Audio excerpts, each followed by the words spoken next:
आदाब, जय हिंद, जय भारत। मैं मोहम्मद तौफीक BTS news and TV channel में आपका इस्तकबाल करता हूं। आइए देखते हैं आज की ताज़ा खबर। కాబట్టి ఈరోజు ఈ హైడ్రాకి సంబంధించిన షార్ట్ డిస్కషన్స్లో అక్బరుద్దీన్ ఓవైసీ గారు, డాక్టర్ పాల్వాయి హరీష్ బాబు గారు, దానం నాగేందర్ గారు చాలా విషయాలు మాట్లాడినరు. ప్రధానంగా హైదరాబాద్ నగరానికి సంబంధించిన చర్చ ఇది. దీనికి సంబంధించి వివిధ సందర్భాలలో వివిధ ప్రభుత్వాలు ఈ నగరాన్ని విశ్వనగరంగా మార్చడానికి వారి వారి శాయశక్తుల ప్రయత్నం చేసిండ్రు. కొన్ని అంశాలు అక్బరుద్దీన్ ఓవైసీ గారు ప్రస్తావించిండ్రు. కొన్ని విషయాలు నేను కూడా చెప్పదలుచుకున్నాను. కులీ కుతుబ్ షాయి మొదలుపెట్టిన నగరం, తర్వాత నిజాంలు పాలించిన ఈ నగరం విధానాలలో, పరిపాలనలో రాజులుగా వేరైనా, ఆలోచనలు వేరైనా, హైదరాబాద్ నగరం విషయంలో కులీ కుతుబ్ షాయి, నిజాం నవాబ్లు ఎప్పుడు డిఫర్ కాలే.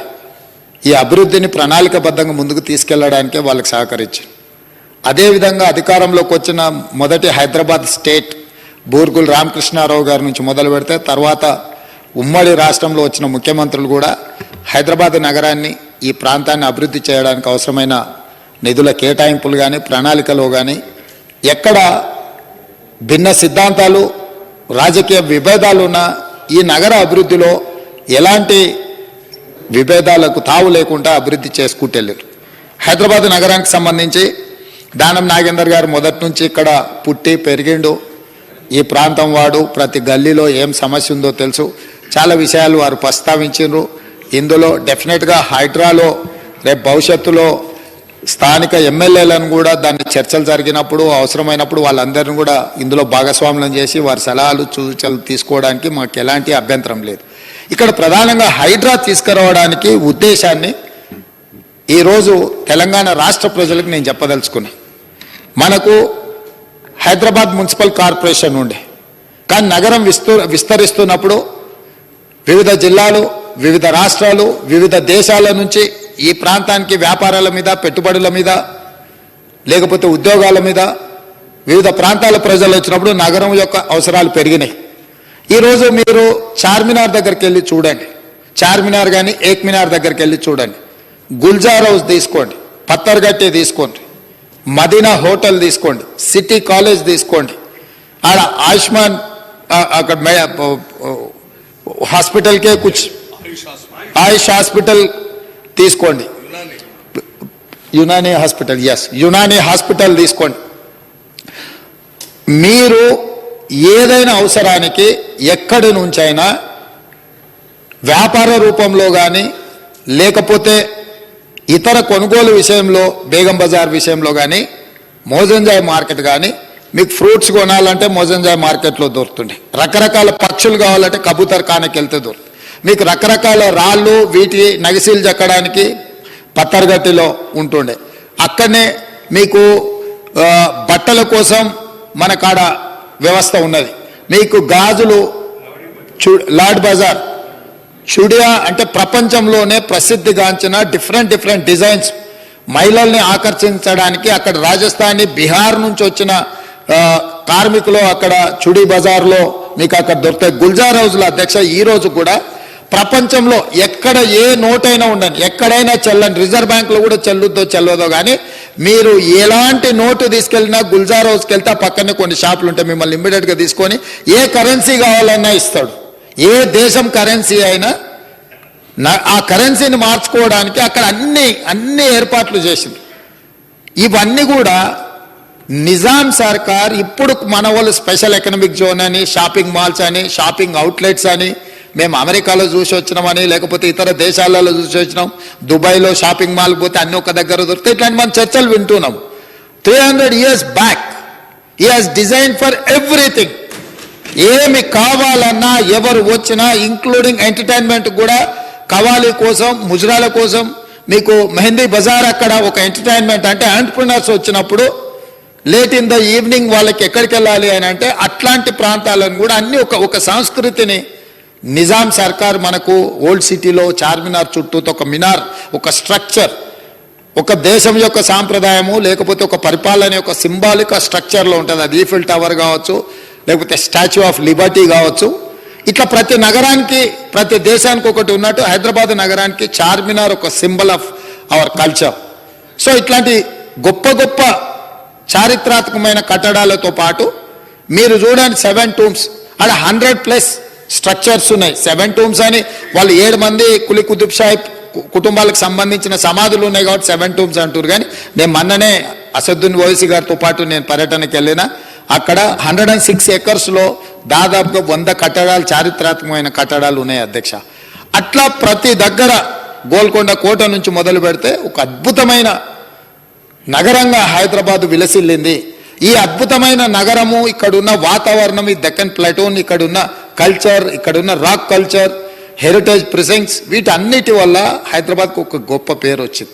ఇలా నగరం విస్తరిస్తుంది, అవసరాలు మారిపోయినాయి, పరిస్థితులు మారినాయి, సాంకేతిక నైపుణ్యం పెరిగింది. కాబట్టి ఇప్పుడున్న అవసరాల ప్రాతిపదికన రాబోయే 100 సంవత్సరాలకి ఏం అవసరం ఉందో ప్రపంచంలో ఉన్న అన్ని గొప్ప విషయాలను నేర్చుకుని, అది న్యూయార్క్ నుంచి మొదలు పెడితే చాలా దేశాలు స్టడీ చేసి ఈరోజు హైడ్రాని ఏర్పాటు చేసినాం అధ్యక్ష. ఈరోజు మా మిత్రుడు పాల్వే హరీష్ బాబు గారు పేరు మారుస్తే మనకు పేరు ఒక్కటే మార్చలే. ఇంతకుముందు greater Hyderabad area 600+ square kilometres, ఈరోజు హైడ్రాని 2000+ స్క్వేర్ కిలోమీటర్స్కి విస్తరించినము. Outer ring road inside Telangana core urban region, దీనికి ఒక ప్రణాళికబద్ధంగా ఎందుకు ఈరోజు మార్పులు తీసుకురావాల్సి వస్తుందంటే అధ్యక్ష, ఫర్ ఎగ్జాంపుల్ మేడ్చల్ శాసనసభ నియోజకవర్గం, నేను ఎక్కడైతే పార్లమెంట్కు ప్రాతినిధ్యం వహించిన మల్కాజ్గిరి పార్లమెంట్ ఉందో అందులో మేడ్చల్ అసెంబ్లీ. ఈ రింగ్ రోడ్ లోపల గ్రామ పంచాయతీలు ఉన్నాయి, మున్సిపాలిటీస్ ఉన్నాయి, మున్సిపల్ కార్పొరేషన్ ఉంది, జిహెచ్ఎంసీ ఉంది.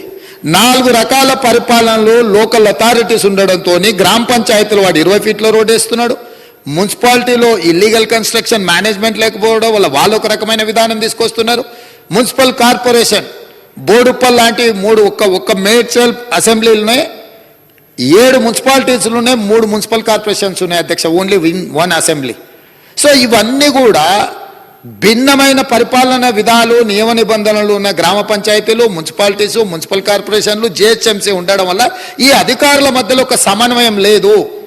ఇవాళ హైదరాబాద్ నగరం నుంచి మనము హైదరాబాద్ నగరం దాటాలి, రింగ్ రోడ్డు దాటాలి అని నగరం మధ్యలో నుంచి వెళ్ళాలనుకున్నప్పుడు జిహెచ్ఎంసీలో 100 feet రోడ్డు ఉంటే మిగతా కార్పొరేషన్కి వెళ్తే 80 feet రోడ్ అవుతుంది, మున్సిపాలిటీలకు పోతే 40 feet రోడ్ అవుతుంది, గ్రామ పంచాయతీకి పోతే 20 feet రోడ్ అవుతుంది అధ్యక్ష.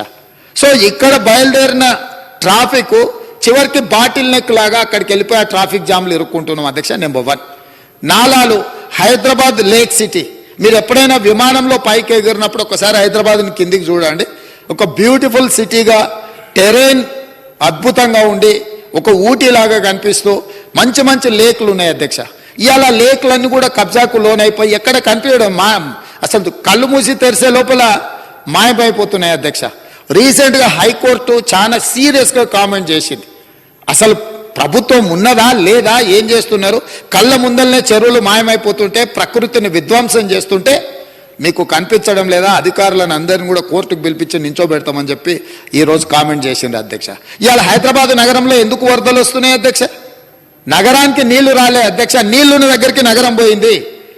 ఎక్కడైతే నీళ్లు ప్రవహిస్తాయో ఆ నాలాలు మనం అపార్ట్మెంట్స్ కట్టుకున్నాం అధ్యక్ష, మనం గుడిసెలు వేసుకున్నాము, మనము వాటి స్థావరాలను ఆక్రమించుకున్నాం అధ్యక్ష. మన స్థావరాలకు నీళ్లు రావడం లేదు. నీళ్ళు ఎక్కడైతే ఉంటాయో, నీళ్లు ఉండే దగ్గర పోయి మనం ఆక్రమించుకున్నాము. మన ఇంట్లోకి పక్కింటోడు వచ్చినట్టు నీళ్లు ఉండాల్సిన చెరువులల్లా మనం ఆక్రమించుకొని ఇండ్లు కట్టుకున్నాం కాబట్టి ఆ నీళ్ళు ఎక్కడికి వెళ్ళాలి అధ్యక్ష? ఎక్కడికో ఒక దగ్గరికి రావాల్సిందే కదా. ఇలా నాలాలు కబ్జా పెట్టుకోవడం వల్ల వాటర్ ఫ్రీ ఫ్లో అనేది లేదు అధ్యక్ష. ఈ వాటర్ ఫ్రీ ఫ్లో లేకపోవడం వల్ల ఇప్పుడున్న వెదర్ కండిషన్స్లో ఇంతకుముందు 2 centimeters per hour లాగా మన రోడ్లు, మన డ్రైనేజ్, మన స్టామ్ వాటర్ డిజైన్ చేసినాం అధ్యక్ష హైదరాబాద్లో.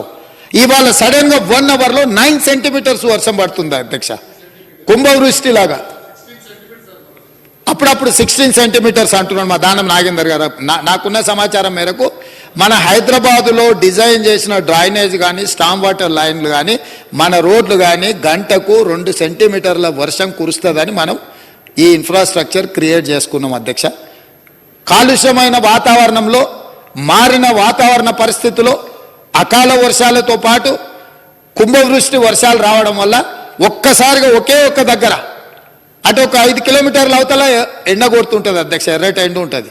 ఇటు రాగానే విపరీతమైన వర్షం ఉంటుంది అధ్యక్ష. దాంతో రోడ్ల మీద ఆ నీళ్లు మన డ్రైనేజ్ సిస్టమ్ సపోర్ట్ చేయకపోవడం వల్ల రోడ్ల మీద నీళ్లు నిండుతున్నాయి. కరెక్ట్గా వర్షం టైంకు ముందలో ఉన్న వెహికల్ ఆటోనో సైకిల్ మోటారో కారోడో ఉంటే ఆ నీళ్లు కనిపించగానే వాడు వెహికల్ పోకుండా ఆపుతాడు. ఆపిన 10 నిమిషాలకి వెనకాల 10 కిలోమీటర్లు కొన్ని వేల కార్లు ఆగిపోతున్నాయి అధ్యక్ష. దీన్ని స్ట్రీమ్ లైన్ చేసే విధానమే లేదు. అంటే మన అవసరాలు చాలా వేగంగా మారుకుంటూ పోయినాయి. అవసరాలకు తగ్గట్టుగా మనము మన వ్యవస్థల్ని మనము మెరుగుపరచుకోలేదు, ఆలోచన చెయ్యలేదు. 10 సంవత్సరాలు అద్దాల మేడలు రంగుల గోడలను చూపించి ఇదే అద్భుతం, ఇదే విశ్వనగరం అని చెప్పి కొంతమంది అబద్ధాల ప్రాతిపదికన బతికిండ్రు అధ్యక్ష. అందుకే ఈరోజు ఈ అబద్ధాల ప్రాతిపదికన అద్దాల మేడలు రంగుల గోడలు అభివృద్ధి కాదు, సాంకేతిక పరమైన పరిజ్ఞానం ఉపయోగించుకొని శాశ్వతమైన పరిష్కారం చూపించాలి. ఈ నగరాన్ని ప్రపంచంతో పోటీపడే నగరంగా అభివృద్ధి చెయ్యాలన్న ఆలోచనతోటి ఈరోజు రిఫార్మ్స్ తీసుకొస్తున్నాం అధ్యక్ష. ఈ రిఫార్మ్స్లో భాగంగానే మేము హైడ్రా తీసుకొచ్చినాం అధ్యక్ష. ఎందుకంటే ఈరోజు చెరువులు కబ్జా పెట్టాలంటే